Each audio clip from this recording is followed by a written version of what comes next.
कुछ लोगों के पास अल्लाह की अता की हुई हर नेमत होती है, लेकिन फिर भी वो अपनी उन नेमतों को नज़रअंदाज करके दूसरों की छोटी छोटी खुशियों को देखकर हसद करते हैं और हर वक्त इस टो में लगे रहते हैं कि उनकी उन खुशियों को उनसे किसी तरह छीन लिया जाए। मोना एक बहुत ही ऑनेस्ट और मेहनती लड़की थी। उसकी शादी को 5 साल हो गए थे। उसकी एक प्यारी सी बेटी जिसका नाम निशा था और उसके हस्बैंड का नाम असद था। उनका एक छोटा सा घर था और वो लोग बहुत खुशहाल जिंदगी गुजार रहे थे।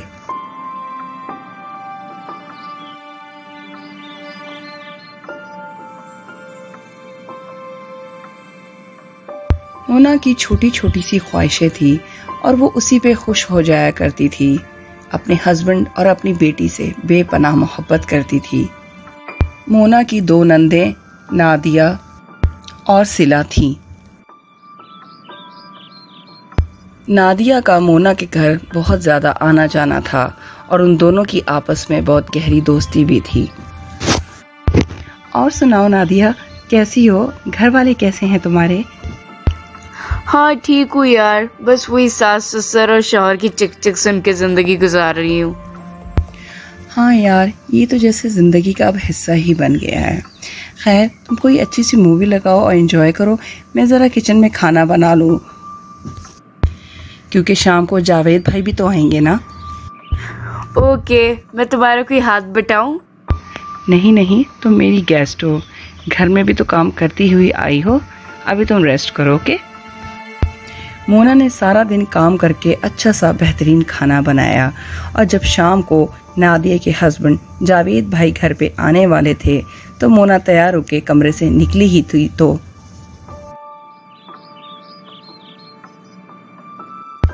वाह मोना, तुम तो बहुत खूबसूरत लग रही हो और ये तुम्हारा ड्रेस बहुत प्यारा है। नया लिया है क्या? हाँ, नया लिया है, लेकिन तुमसे ज्यादा प्यारी नहीं लग सकती मैं। बज़ाहिर तो नादिया ने मोना की खुल के तारीफ की, लेकिन दिल में वो जल के रह गई। चले भी आ जाएं सब, खाना बिल्कुल रेडी है। वाह भाई मोना, खाना तो तुमने बहुत ही बेहतरीन बनाया था, मज़ा आ गया। और वैसे भी तुम्हारी तरह का मज़े का खाना तो कोई बना ही नहीं सकता। नादिया को मोना की ये तारीफ भी हजम नहीं हुई, क्योंकि उसका शौहर उसकी बिल्कुल भी तारीफ नहीं करता था और उस पर बहुत ज़्यादा रोका टोकी करता था।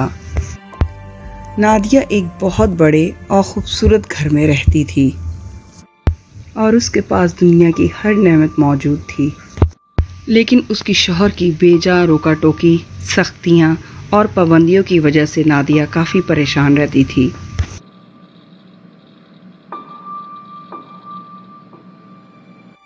सिला, मैं तो रोज रोज की चिक चिक से बेजार हो गई हूँ। कब तक चलेगा ऐसा? बेटे की वजह से सब कुछ बर्दाश्त करना पड़ता है। मेरा भी हाल कुछ ऐसा ही है। सारे काम टाइम पे करो, सब बर्दाश्त करो और हासिल कुछ भी नहीं। हाँ ये तो है, लेकिन मोना को तो देखो, वो तो बहुत खुश है अपने घर में। भाईजान तो हर वक्त उसके आगे पीछे फिरते रहते हैं और उसकी इतनी तारीफें भी करते हैं। जब जाओ नया जोड़ा पहना होता है और पहले से भी ज्यादा खूबसूरत लग रही होती है। हाँ, मेरा तो दिल जलता है उसको देख के। भाईजान ने कितना खुश रखा हुआ है। अब ऐसा कुछ करना चाहिए कि उसकी खुशियाँ भी हमारी तरफ बर्बाद हो जाए। हाँ, अगर हम खुश नहीं तो किसी को भी खुश रहने का हक नहीं है। और सुनाओ नादिया, कैसी हो? मैं यहाँ से गुजर रहा था तो मैंने सोचा तुम्हारा हाल अहवाल ही ले लूं। जी भाईजान, आपने अच्छा किया। बस गुजर रही है, आपके लिए कुछ लाऊं? नहीं नहीं, बस मैं 5-10 मिनट बैठूंगा और फिर जाऊंगा। अच्छा भाईजान, वो मैंने आपसे एक बात करनी थी। वो उस दिन जब मैं आपके घर आई तो मोना ने मुझसे 20,000 रुपये मांगे। उसने कहा कि सख्त ज़रूरत है। मैंने सोचा पहले आपसे पूछ लूं, क्योंकि आप तो उसकी हर ज़रूरत पूरी करते हैं। अच्छा, 20,000 रुपये मांगे? लेकिन उसने मुझसे तो इस बात का जिक्र नहीं किया। अब भाईजान आप ही सोचें, ऐसी भी कौन सी जरूरत है जो आपसे छुप के पूरी की जा रही है? हो सकता हो कोई ज़रूरत हो। चलो अब मैं चलता हूँ, अपना बहुत ख्याल रखना और जावेद भाई को मेरा सलाम कहना, और हमारा छोटू जो इरफान है उसको बहुत सारा प्यार करना। आ गए आप असद? मोना, क्या तुमने नादिया से 20,000 रुपये मांगे हैं? 20,000 रुपये? नहीं तो क्या मतलब है नहीं लिए हैं? आज मैं नादिया के घर गया था, उसने मुझे बताया कि तुमने उससे 20,000 रुपये मांगे हैं, कि तुम्हारी कोई ज़रूरत है जो तुमने पूरी करनी है। नहीं असद, मैंने नहीं मांगे। मुझे तो ये समझ नहीं आ रहा कि नादिया ने ऐसा क्यों कहा है आपसे। मैं तुम्हारी हर ज़रूरत पूरी करता हूँ, तुमसे इतना प्यार करता हूँ, तुमने मुझे जलील करवा के रख दिया है। अगर पैसों की ज़रूरत थी तो मुझसे कहती, छुप के उसको कहने की क्या ज़रूरत थी? असद, यकीन करें, मैं सच कह रही हूँ। आप मेरी बात का यकीन क्यों नहीं कर रहे हैं? मैंने ऐसा कुछ भी नहीं कहा नादिया से। प्लीज मेरी बात का यकीन करें आप।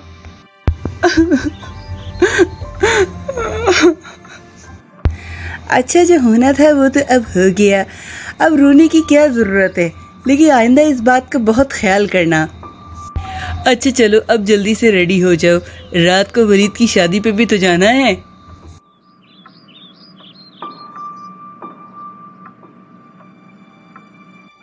रात को फैमिली फंक्शन में मोना ने नादिया से उसके झूठ का ना तो जिक्र किया और ना ही कोई रिएक्ट किया।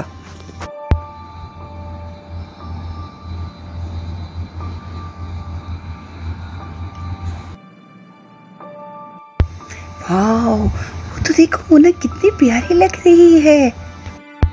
वाओ, मोना का ड्रेस तो हमेशा ही बेस्ट होता है।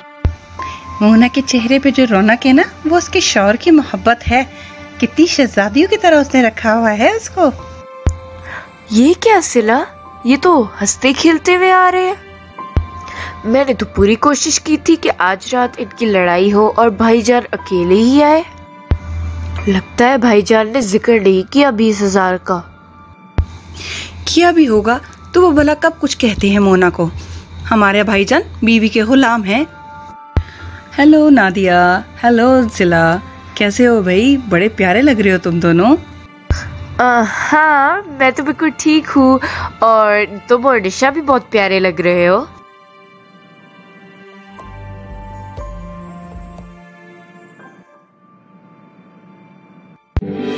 नादिया, तुम आज अकेली ही आ गई?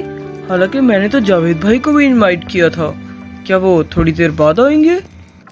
नहीं भाई, वो मोना ने मुझे फोन करके मना कर दिया था क्योंकि उसकी तबीयत बहुत खराब है। जावेद के आने की वजह से मोना को बहुत एहतमाम करना पड़ता है ना, और मोना ने आपको नहीं बताया। ये क्या कह रही हो नादिया? मोना ने तो कोई जिक्र नहीं किया, उसकी तबीयत तो बिल्कुल ठीक है। अस्सलाम वालेकुम, ईद मुबारक। मोना, ये नादिया क्या कह रही है? तुमने फोन करके इसको मना कर दिया कि जावेद भाई को नहीं लाना, तुम्हारी तबीयत खराब है। नहीं नहीं, ये आप क्या कह रहे हैं? ऐसी तो कोई बात नहीं हुई मेरी नादिया से। नादिया बोलो ना। अपनी बात से फिरो नहीं मोना, मुझे क्या जरूरत पड़ी झूठ बोलने की। मोना, मैं तुम्हारा इतना ख्याल रखता हूँ, तुमसे इतना प्यार करता हूँ, तुम्हारी हर जरूरत पूरी करता हूँ, और तुम मुझे जगह जगह जलील करवाती हो। अफसोस है तुम पे।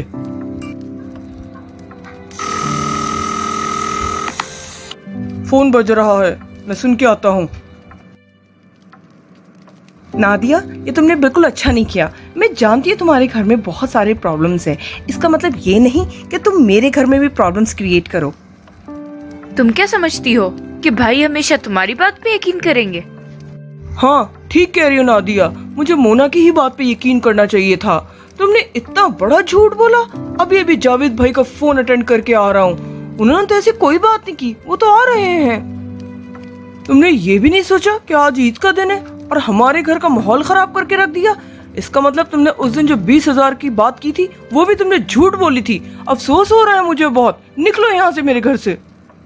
नहीं नहीं असद, ये आप क्या कह रहे हैं? आज ईद का दिन है, गलती हुई है नादिया से, इसका मतलब ये थोड़ी कि उसको घर से निकाल दिया जाएगा। I am sorry Mona. I am sorry Mona, मुझे ऐसा नहीं करना चाहिए था। वो मैं बहुत परेशान। It's okay Nadia, after all we are friends.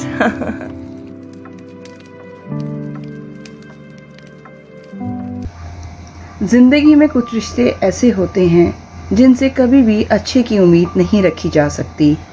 हमें चाहिए कि जो परेशानियां हम खुद सह रहे होते हैं वो कोई और ना देखे, ना कि अगर एक खुशी हमारे पास नहीं है तो हम दूसरों के लिए भी परेशानियां पैदा करें। और अगर हम इन परेशानियों में पड़ भी जाते हैं तो हमें सब्र और तहम्मुल से इन प्रॉब्लम्स को फेस करना चाहिए, जैसा कि उस दिन मोना ने किया।